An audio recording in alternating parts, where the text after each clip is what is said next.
നമസ്കാരം. അടപടലം വീണ വിജയനെ പൂട്ടി കേന്ദ്ര ഏജൻസി. മുഖ്യ പ്രതിസ്ഥാനത്ത് വീണയെ നിർത്തി ഇ ഡി. വീണ വിജയനെ മൂന്നാം ഘട്ട ചോദ്യം ചെയ്യലിൽ പൂട്ടാൻ തന്നെയാണ് ഇ ഡിയുടെ തയ്യാറെടുപ്പുകൾ.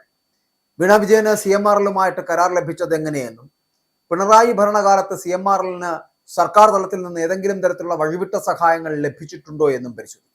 കൂടാതെ ആ വാണിജ്യ കരാറിന് പിന്നിൽ ഭരണസ്വാധീനം ഉപയോഗിച്ചിട്ടുണ്ടോ എന്ന് കൂടി പരിശോധിക്കേണ്ടതുണ്ട്. അക്ഷരാർത്ഥത്തിൽ ഇ ഡി വീണയെ മുഖ്യപ്രതിസ്ഥാനത്ത് നിർത്തി വീണ വിജയനെ അടപടലം പൂട്ടുകയാണ് കേന്ദ്ര ഏജൻസി. അന്വേഷണം കൂടുതൽ വിപുലമാക്കി എൻഫോഴ്സ്മെന്റ് ഡയറക്ടറേറ്റ് നിലവിൽ പ്രതിപക്ഷ നേതാവായിട്ടുള്ള പിണറായി വിജയന്റെ നേതൃത്വത്തിലുള്ള ഒന്നാം സർക്കാരിന്റെ കാലഘട്ടത്തിലേക്ക് കൂടി അന്വേഷണം വ്യാപിക്കുവാനുള്ള നീക്കത്തിലാണ് ഇ ഡി എന്ന് പറയാം. വീണ വിജയന് CMRL-ലുമായിട്ട് കരാർ ലഭിച്ചത് എങ്ങനെയാണ് എന്നതിനെ കുറിച്ചും പിണറായി ഭരണകാലത്ത് CMRL-ന് സർക്കാർ തലത്തിൽ നിന്ന് ഏതെങ്കിലും തരത്തിലുള്ള വഴിവിട്ട സഹായങ്ങൾ ലഭിച്ചിട്ടുണ്ടോ എന്നുമാണ് ഇ ഡി പ്രധാനമായിട്ടും പരിശോധിക്കുന്നത്.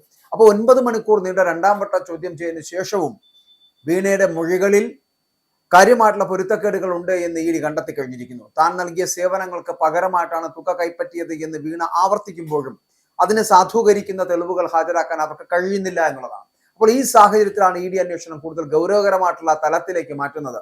അടുത്ത ആഴ്ച വീണയെ വീണ്ടും ചോദ്യം ചെയ്യുവാനാണ് ഇ ഡിയുടെ തീരുമാനം.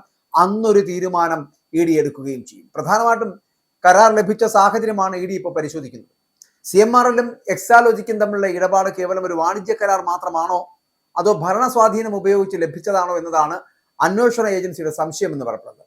കരാർ ഉറപ്പിക്കുന്നതിൽ ആ സമയത്തെ സർക്കാരിന്റെ ഇടപെടലുകൾ അത് എത്രത്തോളം ഉണ്ടായിട്ടുണ്ട് എന്നതിനെക്കുറിച്ചും പരിശോധിക്കേണ്ടതുണ്ട് എന്നാണ് ഇ ഡി വൃത്തങ്ങൾ വ്യക്തമാക്കുന്നത്. CMRL-ൽ നിന്ന് കൈപ്പറ്റിയ 2.78 കോടി രൂപ എങ്ങനെയാണ് വിനിയോഗിച്ചത് എന്ന് വ്യക്തമാക്കുന്നതിൽ വീണ പരാജയപ്പെട്ടതും കേസിലെ നിർണായകമായിട്ടുള്ള വഴിത്തിരിവാണ്. യാതൊരുവിധ സേവനങ്ങളും നൽകിയിട്ടില്ല എന്ന് കണ്ടെത്തിയ സാഹചര്യത്തിൽ കൈപ്പറ്റിയ തുകയ്ക്ക് പിന്നിലെ ഉദ്ദേശശുദ്ധി സംശയാസ്പദമാണ് എന്ന് ഇ ഡി കണക്ക് കൂട്ടുന്നു. അപ്പോൾ ഈ തുക എവിടെ ചെലവഴിച്ചു എന്നതിൽ വ്യക്തത വരാത്തത് വലിയൊരു സാമ്പത്തിക തട്ടിപ്പിലേക്കാണ് വിരൽ ചൂണ്ടുന്നത് എന്നുള്ളതാണ്. അപ്പോൾ ഒന്നാം പിണറായി സർക്കാരിന്റെ കാലത്ത് CMRL-ന് ലഭിച്ച ആനുകൂല്യങ്ങളും വീണയുടെ കമ്പനിക്ക് ലഭിച്ച കരാറും തമ്മിൽ പ്രത്യക്ഷത്തിലുള്ള എന്തെങ്കിലും ബന്ധമുണ്ടോ എന്ന് ഇ ഡി പരിശോധിക്കും. ഭരണപരമായിട്ടുള്ള തീരുമാനങ്ങൾ വഴി CMRL-ന് ലാഭമുണ്ടാക്കി കൊടുക്കുകയും അതിന്റെ പ്രതിപകരമായിട്ട് മകളുടെ കമ്പനിക്ക് മാസപ്പടി നൽകുകയുമായിരുന്നുവോ എന്നതാണ് പ്രധാന ചോദ്യം. ഇത് തെളിയിക്കപ്പെട്ടാൽ പിണറായി വിജയൻ നേരിട്ടോ അല്ലാതെയോ വലിയൊരു കുരുക്കിലാകുമെന്നുള്ള കാര്യത്തിൽ തർക്കമില്ല. അതായത് മകളെ സഹായിക്കാൻ വേണ്ടി വഴിവിട്ട സംവിധാനം ഏർപ്പെടുത്തി എന്ന് പറയേണ്ടി വരും. അപ്പോൾ ഭരണപരമായിട്ടുള്ള തീരുമാനങ്ങൾ എടുക്കുമ്പോൾ അതിന് വഴിവിട്ട തീരുമാനമുണ്ടാക്കി തന്റെ മകൾക്ക് ലാഭം ഉണ്ടാക്കി കൊടുക്കുന്ന തരത്തിലേക്ക് പിണറായി വിജയൻ ഇടപെട്ടിട്ടുണ്ടോ എന്ന് ചിന്തിക്കേണ്ടി വരും. ഇവിടെയാണ് മറ്റൊരു കാര്യം നമ്മൾ ചിന്തിക്കേണ്ടത്. ഇ ഡിയുടെ അന്വേഷണം നടക്കുന്ന പിണറായി വിജയന്റെ വീട്ടിൽ അന്ന് വീണ വിജയൻ അന്വേഷിച്ചാണല്ലോ പിണറായി വിജയന്റെ വീട്ടിലെത്തിയത്. അന്ന് അവിടെ CPM-ന്റെ DYFI-യുടെ SFI-യുടെ പ്രവർത്തകർ കാട്ടിക്കൂട്ടിയ വിക്രിയകൾക്ക് ഇന്ന് ജയിൽ കിടന്ന് അനുഭവിക്കുന്നുണ്ടെങ്കിലും എന്തിനാണ് അങ്ങനെ ചെയ്തത് എന്ന് പറഞ്ഞുകൊണ്ട് ചില നേതാക്കളടക്കം മുന്നോട്ട് വന്നപ്പോൾ അവരിന്ന് ചിന്തിക്കേണ്ടത് ഇതാണ്. അതായത് ഭരണപരമായിട്ടുള്ള തീരുമാനങ്ങൾ വഴി CMRL-ന് ലാഭമുണ്ടാക്കി കൊടുക്കുകയും അതിന്റെ പ്രത്യുപകാരമായിട്ട് മകളുടെ കമ്പനിക്ക് മാസപ്പടി നൽകുകയുമായിരുന്നോ എന്നുള്ള ചോദ്യം പ്രസക്തമാകുന്നത് ഇവിടെയാണ്. അപ്പോൾ ഇത് തെളിയിക്കപ്പെടുകയാണെങ്കിൽ പിണറായി വിജയൻ നേരിട്ടോ അല്ലാതെയോ ഇതിനകത്ത് കുരുക്കിലാകും. അങ്ങനെ വരുമ്പോൾ നേരത്തെ ചോദിച്ച ആ സമരം നടത്തി ഇ ഡിയുടെ വണ്ടിയൊക്കെ അടിച്ചു പൊട്ടിച്ച സഖാക്കന്മാർക്കുള്ള ചോദ്യത്തിനുള്ള ഉത്തരവും ലഭിക്കും.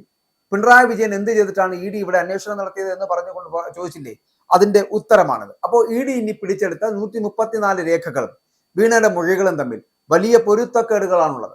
രേഖകൾ കാണിച്ചു ചോദിക്കുമ്പോൾ വീണ ഒഴിഞ്ഞു മാറുന്നത് കേസിൽ വലിയൊരു അട്ടിമറി നടന്നിട്ടുണ്ട് എന്നതിന്റെ തെളിവായാണ് ഇ ഡി ഇപ്പോൾ വിലയിരുത്തുന്നത്. അപ്പോൾ പിണറായി വിജയൻ പ്രതിപക്ഷ നേതാവായിരിക്കെ തന്നെ അദ്ദേഹത്തിന്റെ കുടുംബാംഗത്തിനെതിരെ ഇത്തരമൊരു അന്വേഷണം ശക്തമാകുന്നത് ഭരണപക്ഷമായിട്ടുള്ള വി ഡി സതീശൻ സർക്കാരിനെ സംബന്ധിച്ചും വലിയ രാഷ്ട്രീയ വെല്ലുവിളിയാണ്. വീണയുടെ സ്വത്ത് വിവരങ്ങളെക്കുറിച്ചും അന്വേഷണം നടക്കുന്നുണ്ട്. മാത്രമല്ല CMRL-ൽ നിന്ന് പണം വാങ്ങിയ ശേഷം അത് ഏതെല്ലാം രീതിയിൽ നിക്ഷേപിക്കപ്പെട്ടുവെന്നും മറ്റ് ബിസിനസ് ഇടപാടുകളിൽ ഈ പണം ഉപയോഗിച്ചിട്ടുണ്ടോ എന്നും ഇ ഡി അന്വേഷിക്കുകയാണ്. അപ്പോൾ വരും ദിവസങ്ങളിൽ കൂടുതൽ ആളുകളിലേക്ക് ചോദ്യം ചെയ്യൽ നീളുമെന്നും കേസ് പിണറായിയുടെ കുടുംബത്തിൽ മാത്രമല്ല അദ്ദേഹത്തിന്റെ രാഷ്ട്രീയ കരിയറിന് തന്നെ വലിയ തിരിച്ചടിയാകുമെന്നുള്ള കാര്യം ഒരു സൂചനയായി നിൽക്കുന്നുണ്ട്. പ്രതിപക്ഷ നേതാവ് പദവി അടക്കം ആടും എന്നുള്ള കാര്യത്തിൽ സംശയമില്ല. അപ്പോൾ ഇതൊരു സാധാരണ കരാർ ലംഘനമല്ല, ആസൂത്രിതമായിട്ടുള്ള അഴിമതിയാണ് എന്ന് ഇ ഡി ഉറച്ചു വിശ്വസിക്കുന്നു. സേവനം നൽകിയിട്ടില്ല എന്ന് ഉറപ്പായ സാഹചര്യത്തിൽ ലഭിച്ച തുക മാസപ്പടി തന്നെയാണ് എന്ന് വരുത്തി തീർക്കുവാൻ ആവശ്യമായിട്ടുള്ള തെളിവുകൾ ശേഖരിക്കുവാനാണ് ഉദ്യോഗസ്ഥരുടെ ഇപ്പോഴത്തെ ശ്രമം. അപ്പോൾ ഇതിനായിട്ട് മുൻ സർക്കാരിന്റെ കാലത്തെ എല്ലാ പ്രധാനപ്പെട്ട ഫയലുകളും ഇ ഡി പരിശോധനയ്ക്ക് വിധേയമാക്കും. കേസ് രാഷ്ട്രീയമായിട്ട് പ്രതിരോധിക്കാൻ പ്രതിപക്ഷം ശ്രമിക്കുമ്പോഴും നിയമപരമായിട്ടുള്ള തെളിവുകൾക്ക് മുന്നിൽ പിടിച്ചു നിൽക്കുവാൻ അവർക്ക് കഴിഞ്ഞേക്കില്ല. വീണയുടെ ഓരോ മൊഴിയും ഇ ഡി റെക്കോർഡ് ചെയ്യുന്നുണ്ട്. ഈ മൊഴികൾ മുൻ സർക്കാരിന്റെ കാലത്തെ തീരുമാനങ്ങളുമായിട്ട് ഒത്തുനോക്കി അഴിമതിയുടെ ആഴം വ്യക്തമാക്കാനാണ് അന്വേഷണ സംഘത്തിന്റെ പദ്ധതി എന്ന് പറയുന്നത്.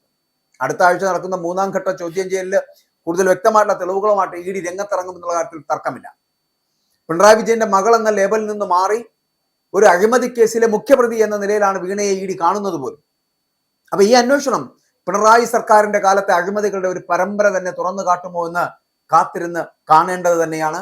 ഇ ഡി വീണയെ മുഖ്യ പ്രതിസ്ഥാനത്ത് നിർത്തി വീണ വിജയനെ അടപടലം പൂട്ടി കേന്ദ്ര ഏജൻസി മുന്നോട്ട് പോകുന്നത് തന്നെ വരും ദിവസങ്ങളിൽ, അതായത് അടുത്ത ആഴ്ച നടക്കുന്ന 3ാം ഘട്ട ചോദ്യം ചെയ്യലടക്കം വീണ വിജയനെ അറസ്റ്റ് ചെയ്യുന്ന തരത്തിലേക്ക് എത്തപ്പെടും. മാത്രമല്ല ആ അന്വേഷണം നീണ്ടു പിണറായി വിജയനിലേക്ക് വരെ എത്തിച്ചേർന്നേക്കാം എന്നുള്ള സൂചനകളാണ് വരുന്നത്.